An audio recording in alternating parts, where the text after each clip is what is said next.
için ömrüme bir ömür yeter. Qaralmış bulutlar üstümden iter. İstesem sevgimi dünya eşider.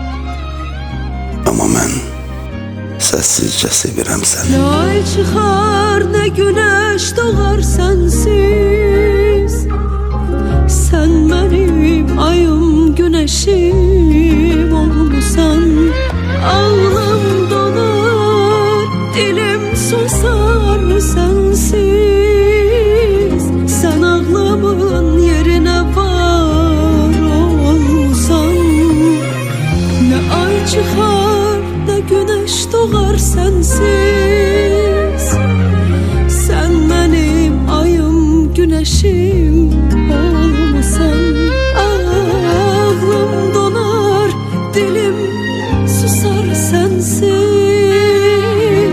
Sen ağlamın yerine var olmasan.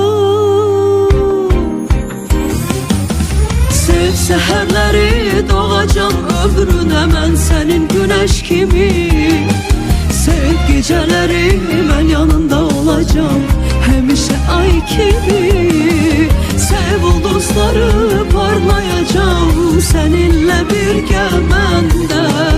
Mən yaşayacağım, öləcəm yalnız seninle. Eşq örtü gözümü, dumanı his değil. Hislerim farklıdır, basit his değil. Uğruna ölməkdir, bu nefes değil. Bir bilsen, ah necə sevirəm səni. Can verim yolunda tek istesen.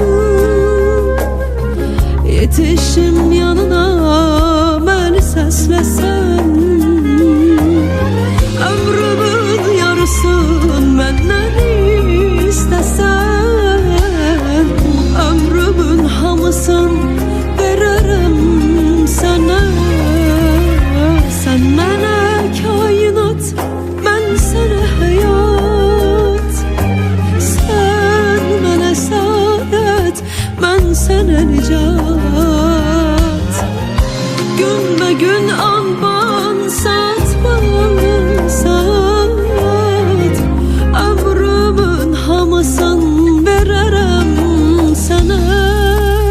Bu hissi bilmezsen, ah sevmeden aniden baş verir, tapılmır neden. Senin de haberin yok bu sevgiden.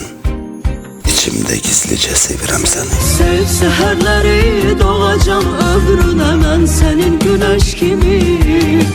Sev geceleri mən yanında olacağım həmişə ay kimi. Sev ulduzları parlayacağım senin